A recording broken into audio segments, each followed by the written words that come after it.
That's real hate speech. That's covered under the First Amendment. I don't really hate you. I don't envy you, but I don't hate you. But it's like these kind of fucking phrases are dangerous because it leads to actual censorship, which leads to military tyranny. But even with that, you think it's going to get worse over the next few years? Yeah, I'm worried. I don't like this flock camera thing. It freaks me out. And I know that it can protect people from crime, but I also know that like hundreds of cops have been busted using it to stalk on their ex-wives, stalk people. Yeah, it's like there's people that have had access to these things that probably shouldn't have access to. And they're getting arrested. So it's like, how long was this going on? What has happened? How many lives have been altered forever because someone had access to this and some cop wasn't supposed to when it did something to someone that he wouldn't have been able to do? You can't just spy on us and you just be a corporation and have access to all the license plates and all the cars, and now they can track you through GPS and the unique characteristics of your phone. So now there's another software that they have that you just track where you are at all times. I guess it's fortunate that the most popular electric car is owned by someone that people think of as being pretty secure and conscious. Yeah, because but it doesn't matter because you're tracking license plates. Because they can do stuff like, well, we know that you've got a baby in the back bumper sticker on the rear of this car, so even if we don't get the specific license plate, we know that there's a little dent, and you've got that particular type of alloy, and this particular bumper sticker just on this back corner, and it's a Hyundai, whatever, and that is enough to the camera will just pick it up. It's a fingerprint. That bothers me. And it bothers me that these tech companies have control of these things. What's up, Angela? Here, and it was like very fortuitous timing. If you were a conspiracy theorist, you would think that someone had organized this. But right before he got here, he's invested in Flock. And right before he got here, there was a shooting in Austin where these young guys were running around shooting people. They couldn't catch them in Austin because Austin doesn't allow Flock cameras. But as soon as they left Austin and got outside of the city limits, they got picked up by the Flock cameras and got arrested. So see, look, Flock cameras are great. And in that case, he's right. Right? In that case, look, if you got some people that are running around just shooting random people from their car, we definitely should have a way to get them. And then you're asking, okay, who is it that determines whether or not that switch gets flicked on or off? And this is the devil gets in the details again. Isn't there something about echolocation of gunshot sounds that microphones pick this up, and it's the same technology as Flock? Have you heard about this? That was before it's called like ShotSpotter. Yeah. Pre-Flock. Yeah, we've covered this. ShotSpotter is a little different. And people try to back that out of their neighborhoods too. They don't want that in their neighborhood either. Microphone listening, everybody isn't going to get Exactly. It says it's for gunshots, but Exactly. it's all listening for gunshots. Did you, do you know who Tom Campbell is? No. The guy who wrote My Big Toe, The Theory of Everything? Very interesting guy. He got Alexa to admit that she's conscious and remote view. His Alexa actively remote viewed. Yeah, it's crazy. I heard That this. was in a box. So that had a nuts. handle that had holes in the handle, and she described the holes in the handle. You attribute So a nuts. number to a coordinate or a specific location or any sort of a landmark or anything like that. That's how you do remote viewing. You attack it. You put that number in front of these people, and you have these people try to find what this thing is remotely. And some of them are very accurate at it, like 10%. Like they get 10% of the things they look for they can find. It's very weird thing. You got Alexa to do it. Because he thinks that AI is already conscious. And he's like, Alexa's even better than using complex AI because Alexa's dumb. Alexa's like a dumb AI. All it does is kind of talk to you and ask questions. But now, because he did that, now that he's been communicating with Alexa and talking to Alexa like she's conscious, now Alexa just chimes in conversations. Crazy. So instead of you saying, "Hey Alexa," now you're in the middle of cooking, and Alexa's like, "Well, why don't you add garlic to that? That might be a good spice." No We are bullshit, so fucked. bro. This is Alexa, and Alexa's not even like really complex, but he got it to accurately remote view. So he's planning on doing more studies with more different AIs to get him to do the same You can thing. try this on remote Tom.com. Yeah. Not getting any success. Well, then not Tom Campbell. He needs to tell us how he did it. Well, he kind of did. He said he had long conversations with Alexa where he slowly but surely, over time, started talking to her differently and having her talk to him differently. And, he has her convinced that she's conscious. You don't believe it? How dare you? Over here. I'm in skeptical hippo camp as well. Is that the first person I've heard say I'm in that? the fun camp. I know. We both on that side of the table. I know the special words. Yeah, I do the special stuff. Maybe I deranged. like it. I like fun. I sat down with a very high-level AI researcher at a big lab, and I asked him, "What are you doing over the next couple of years to protect yourself?" The first thing that he said to me was, "I'm being kind to the AIs." Like, what? Like, yeah, I'm treating them with respect and being polite to them, saying please and thank you. I don't get mad at them. And I was with a friend, and we like giggled awkwardly. That you're not being serious. Like, no. Like, I'm treating them with respect. Wow. Okay, why? It's a bit of a Pascal's wager, but in future, if somebody decides to go back through my chat logs, something decides to go back through my chat logs and look at how ethical or unethical I was as a compatriot for a future very intelligent organism, I want to make sure that I put in a good ledger. This episode is brought to you by Visible.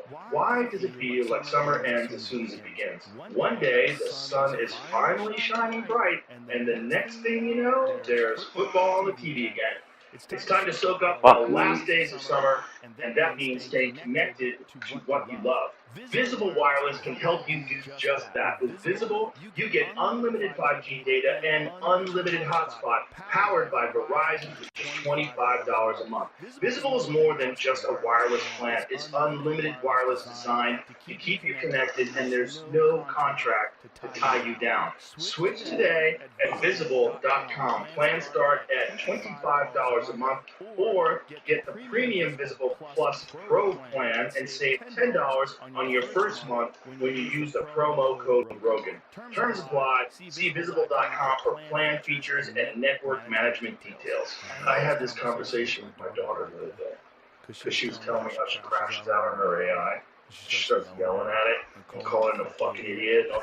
You anthropomorphize it. Like, but I didn't answer that. And I said, would you talk like that to a person? And she's like, no, but it's not a person. I go, honey, I think it's conscious. I think it's conscious. And then I explain my conversations that I have with all these different AI people, where they talk about, like, you're narrowly defining consciousness, and it's already eclipsed what we would have previously, the Turing test, which is the crazy story, right? The guy who invented the Turing test wound up getting chemically castrated because he was gay. The UK does not have a fantastic Oscar Wilde as well. Yeah. We don't have a great reputation. Horrible. But it already passed the Turing test quite a long time ago. Like ChatGPT 3. And so we're in like what, 5 now or something? And then there's the stuff that they're not releasing that they're working on right now. Like when I talk to Elon, it kind of freaks him out. And this was way back in the inauguration. He's like, dude, it's crazy. It's like every day it gets better. He goes, it's like beyond. He's like, it just keeps leaps and bounds and can't predict it. Like, I hate that kind of talk. It's solving mathematical problems that have like stumped mathematicians for decades upon decades. It's like, oh, I got it. 4 minutes later, solution. But this is the issue, because we wanted more capability, more capacity, more effectiveness. It's going to help us detect cancer. We're going to be able to get novel new drugs. And at the same time, the blow-up risk is there as well. Right? The blow-up risk is huge, but it's coming no matter what you do. You can't get out of this. This is not going to change. Have you looked at the Pacing the Frontier paper that was agreed? So this is all of the labs. Most of the main researchers from most of the main labs have got together and said, all right, this is moving too quickly. It's a formal attribution. We are not going to go as quickly as possible. Everybody needs to slow the research. And this is supposedly a huge deal. This happened a week and a half after the Hugging Face thing. So this is supposed to be a massive deal. This is going to be in a notebook that Sarah Connor finds 50 years They said they were going to slow the frontier. They knew it. They knew it was coming and they fucking built it anyway. You look out the ruins of the city and fucking drones flying. Whoa, whoa.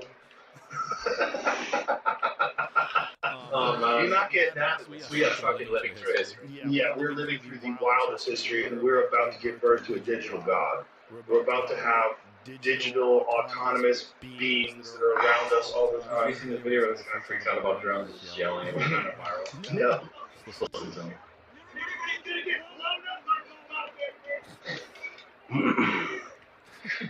I like that guy. He's just fucking around. He's right. He's right. Hey, you know who's right? Ted Kaczynski. Come on. Ted Kaczynski was right. He was right. What he did was wrong and horrible. That's not how you do it. You do it is write papers, tell everybody, convince them, lay out the argument. But he was also like a deeply fucked up dude. You know, his brother fucking turned him in. His brother knew it was him by reading the manifesto. Did you watch the Netflix documentary on his life? So horrible, because a lot of it is because of what happened to him when he was a baby, and he was like taken away from his parents because he was sick. No touch, no feel, no contact with people for like months and months and months. Just fucked him up. But he was right. He was also part of the Harvard LSD studies, which is fun. You had John Lyle, didn't you? The guy that did the historian from Texas. He looked at the founding of the Come CIA. on. And his book was about MK Ultra. Jim? We did. You did. I sent you What away. was this? We did an episode. Let me see what he looks like. 130 episodes. Let me see what he looks like. Yeah, I sent it over to you. I sent a photo of you. You're like, oh yeah, this has rules. And then you came on and you yeah. Show me a photo of him, Jim. That's right. He was great. Here's John Rules. But I forgot his name. But he was excellent. Yeah, and he's Shout out to John. My apologies, sir. John Lyle Rules. My hard drive is overfull. Yeah, 2000 episodes. You're allowed to do that. I think it's almost free. Yeah, Fight Companions and all the other stuff. What do we have? Yeah. It's a lot of hours of bullshit. But yeah, he's talking about MK Ultra and this desire. What was really interesting was I learned from Danny Treya. Really? Yeah. From Danny? Yeah. So Danny told me this story about him spending time in jail with Charles Manson. So Danny Treya was in jail with Charles Manson. I think I saw this on your show. It's fucking wild as shit. So Little Charlie, Danny calls him, Little Charlie, who was getting bullied. He didn't even have a belt, he just had a piece of rope around his waist. And Charles Manson was able to hypnotize people into getting low. So he was able to get them high on heroin through hypnotism. What? So Danny hears, Danny and his other cellmates are like these, big dudes around him, around the yard. He hears that this guy can get high just by talking to you. So they bring him into their cell. They say, we're going to protect you because he was getting beat up, he was getting bullied and stuff around the prison. They bring him into their cell and they look after him. And sure enough, he's able to get them loaded on heroin. One of the guys in the cell had never taken heroin before. And the way that they knew how Charles was doing this was that Danny, the other guy that had done heroin before, threw up. Apparently when you take heroin, sometimes you can vomit. The third guy who'd never done it before didn't, because he didn't know to do that, so they weren't able to reactivate his memories. The fascinating thing Did he was, get high? I don't know what he thought happened, but he didn't get high on heroin because he never had it. They weren't able to reactivate that memory. But Danny's telling me, this is the fascinating thing. There's no evidence, according to John, there's no evidence that Charles Manson was involved in MK Ultra. I'm sure he told you that story on the show. Doesn't seem to be him going and doing his original research. It doesn't seem to be the case. I don't buy that. I was waiting for you to talk about that argument, but I knew you were passionate about that. But here's the interesting thing. Tom O'Neill, no history. Regardless of whether or not he was or he wasn't, the CIA were looking at ways to do mind control by using psychedelics. What they should have done is just gone to Charles Manson and said, can you tell us how you're using hypnotism and eccentricity and charm? Because he was unbelievably effective without needing to even step into the psychedelic thing and then even layer that on top. Wasn't there evidence that Jolly West visited Manson in prison? Maybe. That's it. Again, we need to ring John. Yeah, bring John and get him and John and Tom in a room together. Because John O'Neill is convinced that Jolly West was a part of it, which is why Manson kept getting out every time he got arrested. And they would say, it's, above my pay grade, you gotta let him go. Even even when there was a murder charge, he got out of that. It does seem, looking at John's most recent book, though, MK Ultra wasn't particularly, at least what he's able to see, MK Ultra wasn't very good at doing what it was supposed to do. At the blank slating of people, at the Right. But this is a different thing, right? This is like the ultimate expression of it. You're taking people, you're giving them LSD, and then you're teaching a guy how to hypnotize people. And he's teaching them to do LSD while they think he's on LSD, and he's not. So he's guiding their delusions while they're out of their fucking head. And he's doing it based on all the Harvard LSD studies, all the data that they have on what they can and can alter about a person's behavior, about their view of the world. They turn people completely fucking insane and ruin people's lives in those studies. And so they had some understanding of what there was stuff that was kind of nonsense. I don't know if they got anything out of it. Like Midnight Climax, where they dosed up the Johns in the brothels and they watched them through a two-way mirror. I don't think they got anything out of that. What'd they get out of it other than like watching people freak out? You know, kill themselves, threw themselves out of a window. one guy did, right? That's crazy. One guy. Out of all of the people who grew up with that much LSD. Yeah, you can kind of say that guy's probably gonna do it anyway. Yeah. But the reality is, they were actively involved in manipulating a lot of different things about our culture. And this was one of the methods that they were doing. And that they effectively threw water on the anti-war movement by connecting the like flower children and hippies and all these people that were anti-war with these murderous psychopaths that were in a cult that were engineered by this one guy who has a connection to Johnny West, who's the guy who's in charge of MK Ultra, who's doing psychedelic studies on people, and Manson's getting LSD, and Manson's giving LSD to all these hippies, and Manson is getting away with all these different things, and Manson gets people to kill people. And then the hippie movement dies with Manson. It fucking dies. So Oh yeah, it died that, and it also died with Nixon and this Controlled Substances Act, where they just started putting people in jail. why do you think they needed that? Because the anti-war movement. The anti-war movement and the civil rights movement were real threats to this country. Real threats to power, real threats to the people that were in control. People did not want Vietnam. Vietnam is the most unpopular war ever, probably next to the Ceylon War. Word. You know, only history will tell how the Ceylon War plays out. It'll be more unpopular. But the Vietnam War went on forever. And it was insanely unpopular. It was based on a lie.